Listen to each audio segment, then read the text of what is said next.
It's time to BS.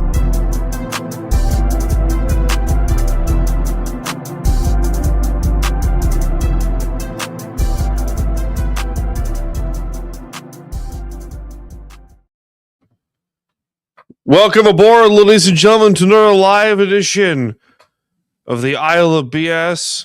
My name is Dan Cruz. I am the captain of this fine establishment, or whatever you want to call it. I'm going to go with fine establishment because why the hell not? You know, I really don't like doing the whole solo thing at first, but then I get my rear end into the whole shebang. And it's actually not that bad. So you know what? We're just going to roll with it and see where this shindig takes us. You can follow me on Twitter, Instagram, Threads, at Samuel Sooth and at Time to BS Podcast, and on TikTok at Time to BS Podcast for clips of the show. Wherever you get your podcasts, you can find the show. Don't forget to like, follow, share, subscribe to the podcast on YouTube and on TikTok. Like, rate, review, and follow the show on Apple, Spotify, Good Pods, and Belly Up and Friends. Follow the official Time to BS Podcast Facebook page. Just search Time to BS Podcast. Not a difficult thing to do. And if you're joining in the live show, don't forget, engage in the comments. Be nice, please. I'll also be taking your comments and questions throughout the show. Where is it? There we go. So, I originally wasn't going to do a live podcast. Keyword is originally. And I wanted to talk about this, while I have this on my mind. Over the last several months or so, trying to fit more content in the show, not just this podcast, Isle of BS, but the main show, Time to BS. Seahawks Sessions is rolling. I made it a point that if or when I decided to leave the podcasting field, it would be because it wouldn't be fun anymore. And when it started to become like work, and I didn't want to do that.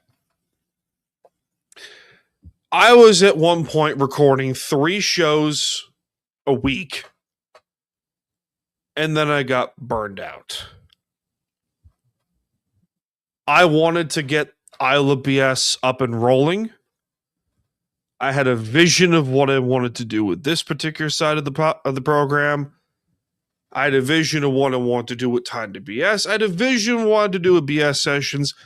Seahawks Sessions, as I said before, already had its own little shindig of stuff going on. The NFL season's wrapping up. The conference title games are up this weekend upcoming.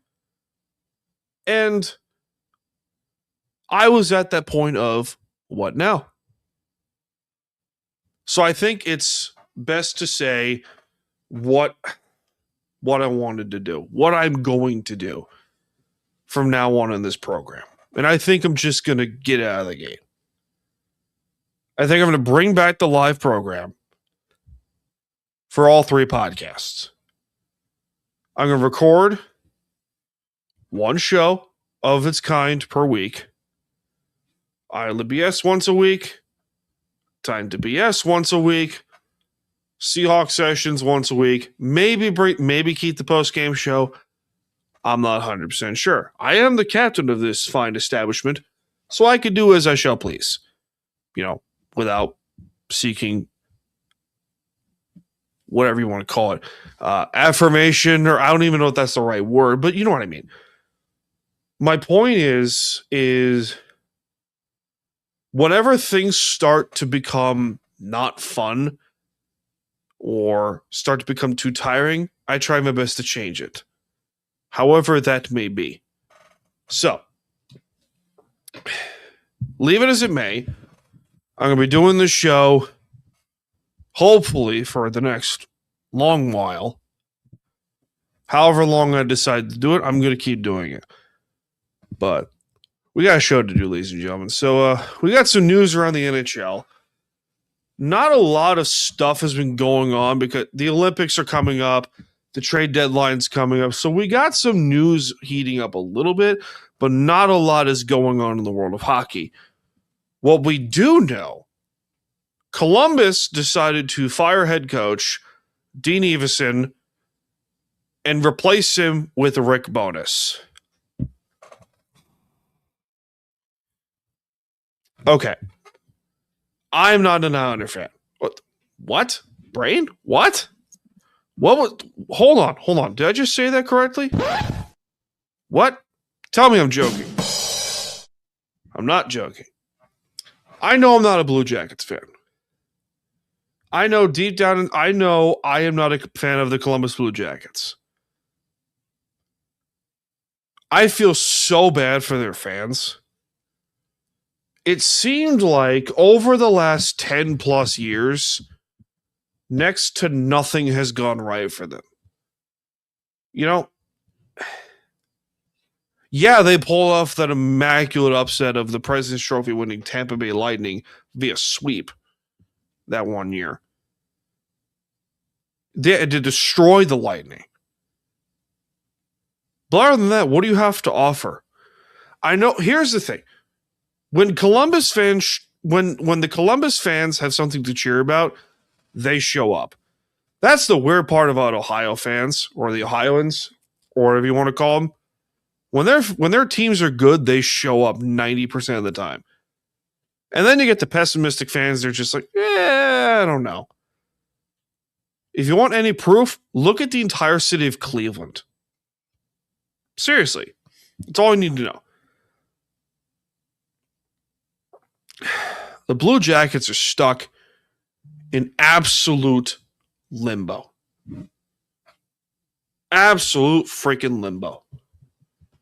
And I know the passing of Johnny Gaudreau didn't help their, I don't even call it cause.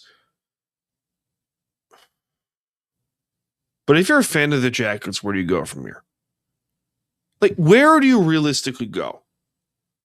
Because it seems like there's no end in sight. None. And you feel bad because that fan base is so devoted. It's so devoted of a fan base. But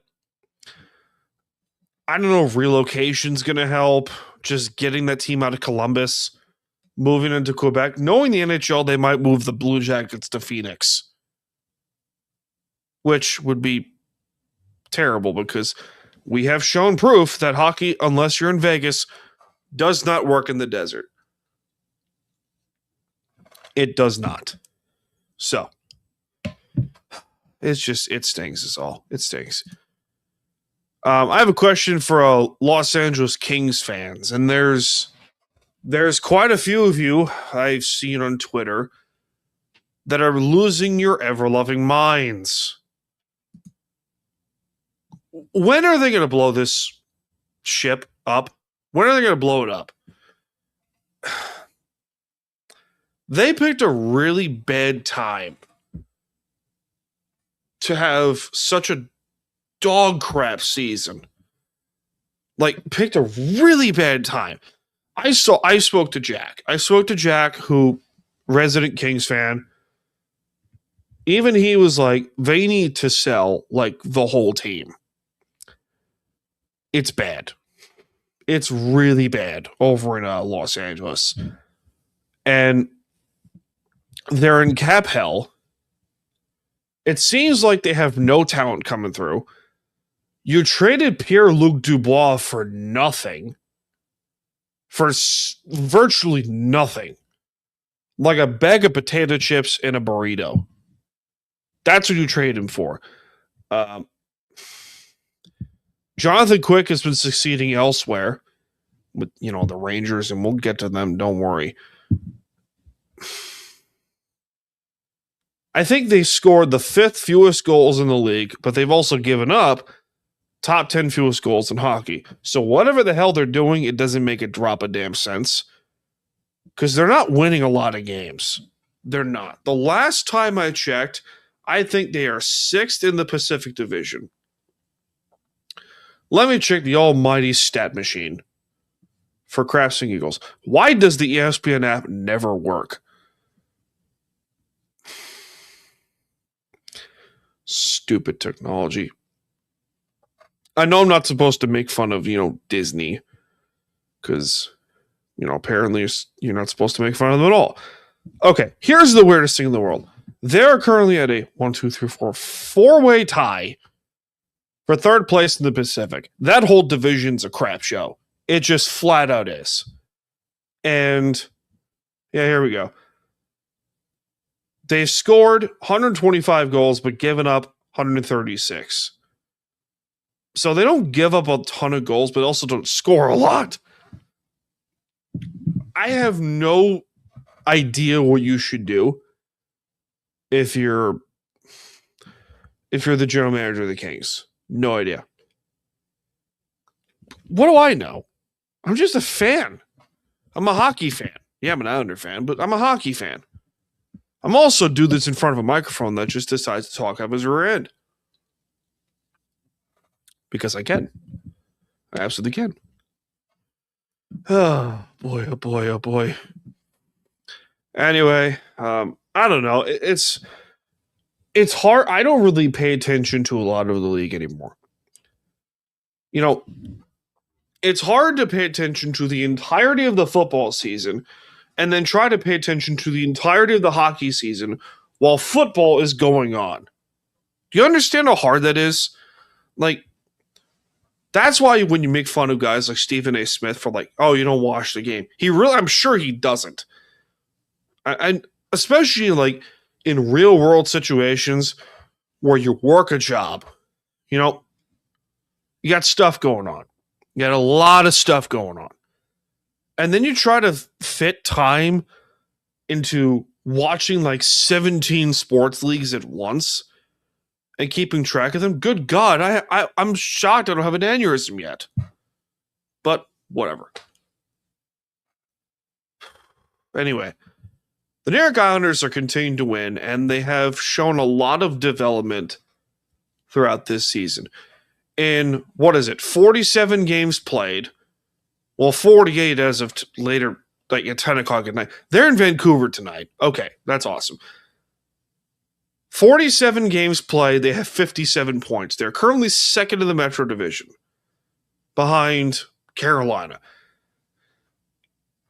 Unless they completely fall off a cliff, I think the Islanders are going to make the playoffs, where they're in all likelihood going to play either Pittsburgh or Washington in the first round. I don't know about you. I personally prefer Pittsburgh. That'd be more fun. That's just me. I would love to face the Penguins. Washington, I think, would just be I am in no way, shape, or form downplaying the size of my opponent. Who am I saying my opponent as I'm in front of a microphone? I don't play hockey. I don't. I'm a fan. Shaver's played really well. Barzell's playing really well. They're doing all this without Bo Horvat for the last week and a half plus. Alex Romano for the entire year. Kyle Palmer for the entire year. And Semyon Varlamov for the rest of his career, essentially. And Ilya Sorokin's been playing out of his damn mind. I will tell you right now, and I'm not saying this because I'm an Islander fan. The Islanders are not only going to make the playoffs, I think they're going to win a round. I think they run into the Hurricanes and they're eventually taken out in 5 or 6 games by the Hurricanes. But at the end of all of it, Ilya Sorokin's going to win the Vezina Trophy. I'd be very shocked. First of all, we'll get to that later on, but Sorokin has been playing out of his mind this season. He's had a great bounce back year. He's got 5 shutouts. He's got .916 save percentage. He's been playing great. He's played great. And you watch his tape and you go, oh, oh, that's a save for somehow God existed apparently, but he's played great, man. He's played so good, and you love to see it. Let me know what you guys think in the comments because I'm a little optimistic about the Islanders. I'm not like overly optimistic about them because I'm used to the torment and the BS. I'm optimistic. I have hopes. I got a lot of good hopes for this team. I really do.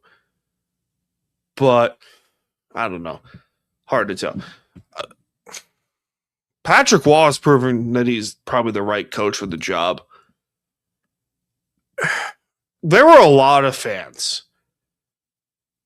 myself included, that have wondered if Patrick Waugh deserves to be the head coach long term for the Islanders. Hard to say. I feel like I'm breathing into a microphone. I'm breathing consistently in this microphone. I think Patrick Waugh is the right coach. But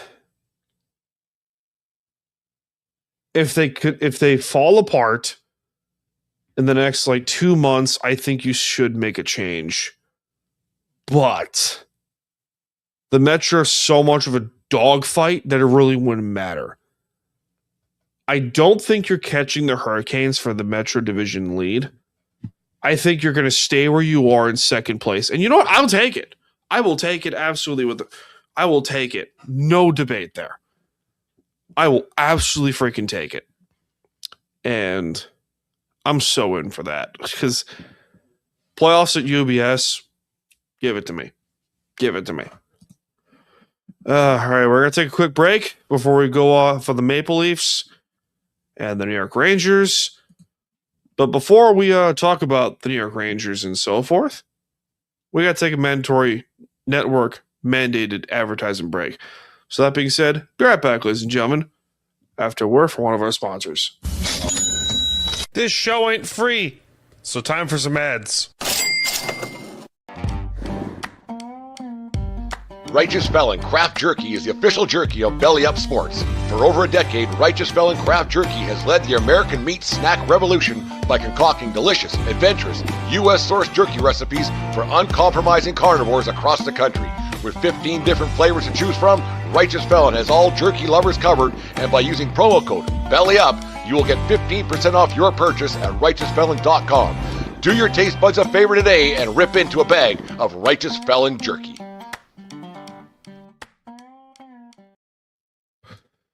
So, I mentioned earlier that there was a little thing I wanted to talk with the Maple Leafs, with Toronto. So, the Toronto Maple Leafs, earlier in the offseason, traded Mitch Marner to the Vegas Golden Knights, who then proceed to sign Mitch Marner to an 8-year contract. And all I remember hearing about Maple Leafs Twitter was, thank God Mitch is gone. Or Mitch deserves to get booed, blah, blah, blah. Here's my thing. The question I have here, does Mitch Marner deserve to be booed? Do Maple Leaf fans have an absolute right to boo Mitch Marner? Here's my thing about this. You are a fan. If you want to boo your team or whatever, you paid the freaking ticket. You paid the ticket. Go boo the team. Well, Maple Leaf fans are an interesting bunch because, they'll say the most heinous things in the world, but out of the passion of their team. And to be completely fair, I don't blame them for a second. Because, hell, if I have to wait another 60 years plus to watch my team win a cup, if I haven't won a cup since 1967, I'd be annoyed too.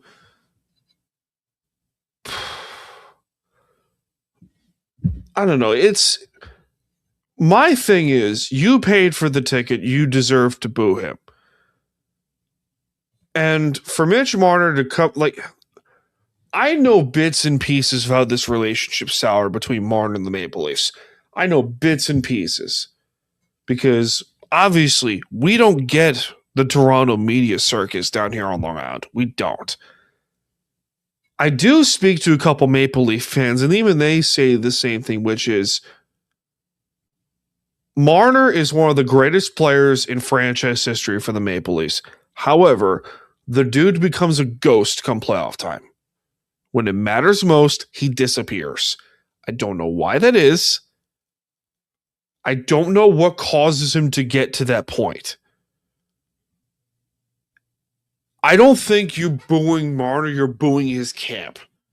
From the way how the camp of Marner handled the situation, and at the same point, Brendan Shanahan has more to blame with this situation than people realize. Brendan Shanahan, to his God-honest credit, has tried to build the Maple Leafs into what he envisions is a contender, a Stanley Cup champion, blah, blah, blah, blah, blah. The Maple Leafs have not been to that point. I don't think they've been to the conference finals since like the 90s. Right? I think it's been the 90s since they went to the conference finals. But I don't know, man. I don't have a bone to pick with Mitch Marner. You know, oh, but you booed John Tavares. Yeah. Islander fans booed John Tavares. I'm not going to say what you should or shouldn't do. All I will say is this. You bought the ticket. You have a right to boo as a fan. If you're going to watch a team and they're stinking up the joint, or you went to this stadium to watch a former player return to their home, arena or whatever they had for like the first 8 years of their career, yeah, you deserve to boo them. The Maple Leafs had every single conceivable, opportunity to right the ship the right way and not, I don't know how to word it, but it's such a hard it's such a hard answer. I don't know. Toronto's weird. Toronto's really weird, but I'm moving on with this. We got a comment here. Leaf fans have a right to boo. They bought a ticket, but it's a business decision. Celestios. Oh, hi. Hey, Ryan. What's up, dude? Yeah, I'm bringing the live show back up. Messing along with the nonsense here. So, I have a question for Rangers Twitter. And I'm going to clip this. I have a very interesting question for the New York Rangers fan base. What do you do? What do you do? What do you do? I'm going to say it right out of the gate because I know 95% of Rangers Twitter is going to agree with me on this one. Chris Drury is single-handedly responsible for the nonsense and the BS that is going on at Madison Square Garden right now. The fact that he still has a job with the Blue Shirts is one of the great mysteries of right now. It's such a mystery that Chris Drury is still, as it stands, the president of hockey operations and the general manager of the New York Rangers. Why? There's a really good reason why. James Dolan's still the owner.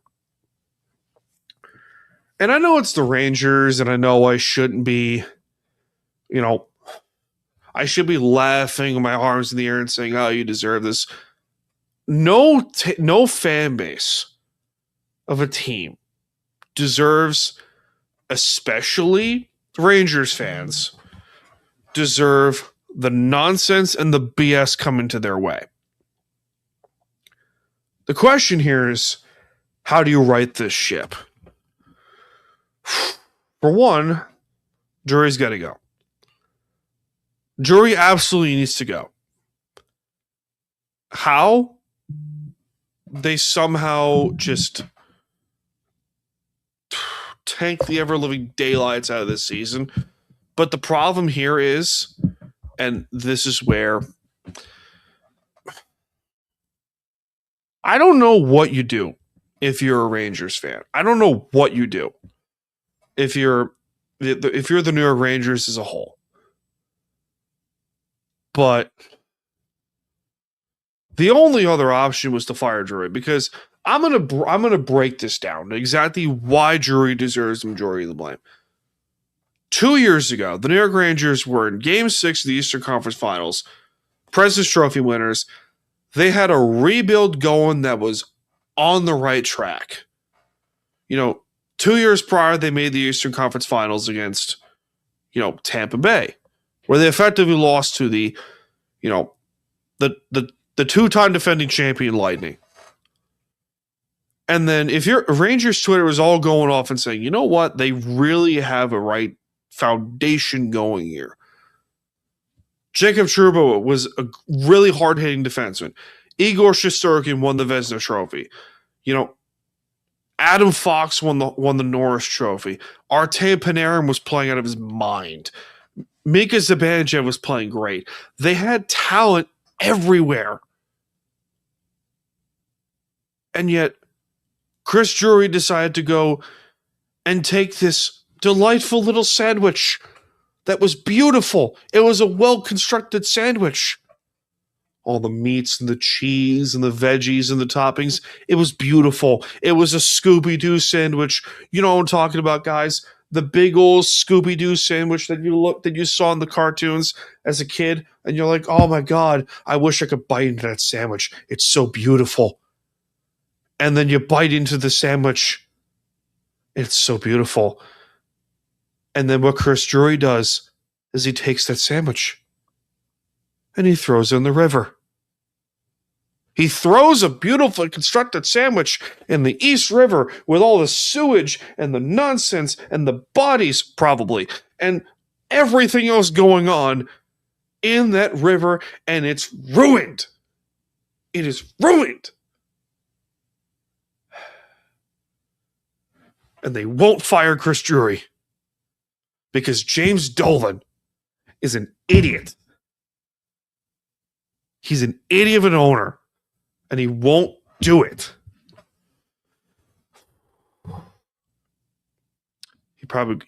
Kevin's right. He probably did forget to put mayo on it. I don't know. You can't trade Shesterkin because you're stuck with his contract. 11-something million per year that he just signed not that long ago.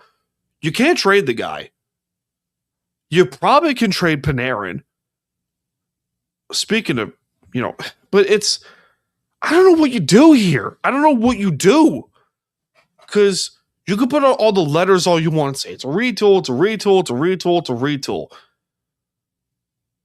But if this were like,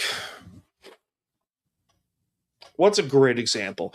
I don't know. If this were like the Dallas Stars, and, I know Dallas is a huge market, but if this were the Dallas Stars, a team that's been around for like 40 years, and they won a cup and the whole 9 yards, they've been consistently really good, but the contracts have been so bad that you gotta tear it down and have a quick retool for a couple years. See what you can do. I'm pretty sure 90% of Dallas fans would go, you know what? Sure. Because most Dallas fans are pretty rational in that regard, except for the Cowboys, but that's a whole other mess. But this is the New York Rangers. This is a franchise that's been around for 100+ years. 100 years to the exactly. This is a fan base that has won a single Stanley Cup since World War II. All jokes completely aside. This is one of the great... I am nice to the Stars, Kevin. They're a good team. They're still a really good team. But the Rangers are just a mess. Speaking of Panarin, I know the possibility of this is very unlikely because the Islanders and Rangers have only made 2 trades together in franchise history. Well, between each other, you know what I mean? Do the Islanders, dare I say, make a run for the bread man, Artemi Panarin?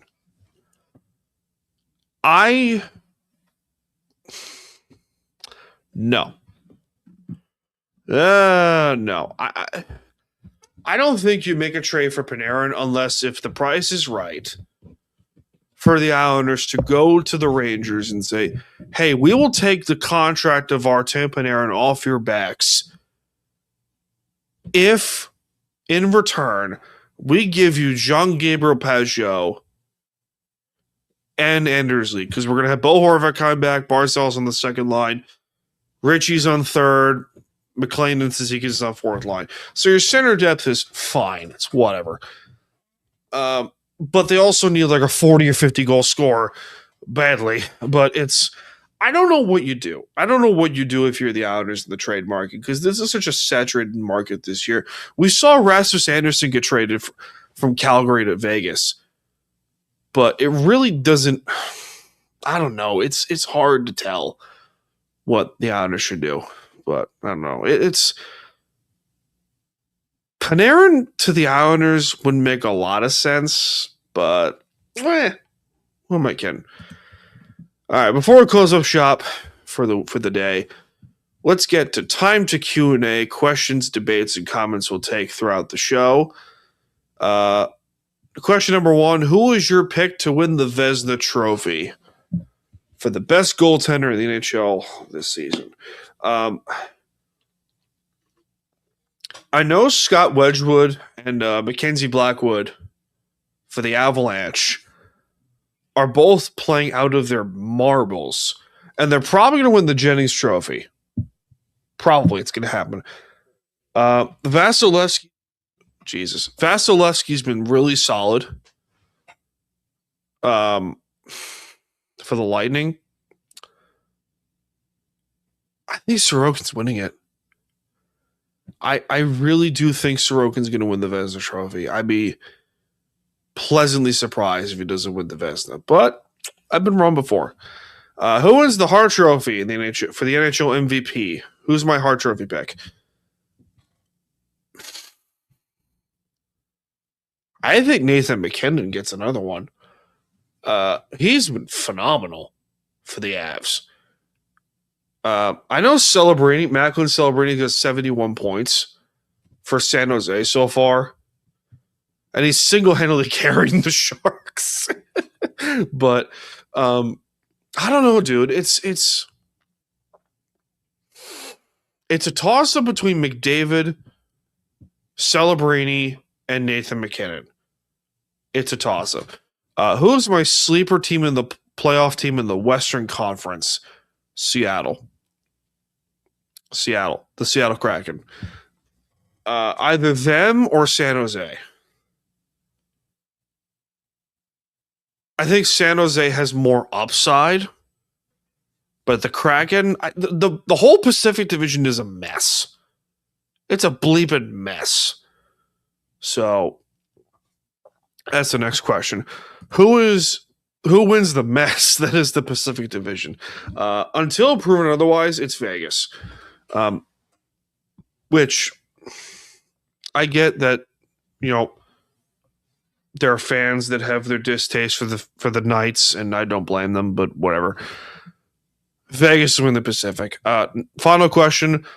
Who is your sleeper team in the Eastern Conference?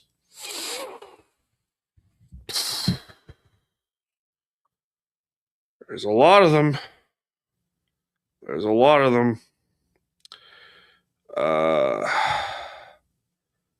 I got to tell you,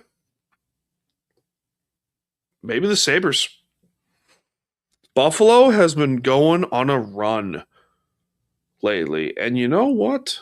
Good for them, because Sabres fans deserve that. I'd be pleasantly surprised if Buffalo doesn't. I think the Sabres have a very good chance to make the playoffs in the Eastern Conference. For the West, Seattle or San Jose for the East. Give me Buffalo, because why not? Because playoff games in Buffalo will be awesome. It's been a long time. They deserve it. All right, final thoughts. I don't know. I got nothing. So what are you going to do? Thank you for tuning in to this edition of ILBS. My name is Dan Cruz. I'm coming to you from the beaches of Long Island, New York.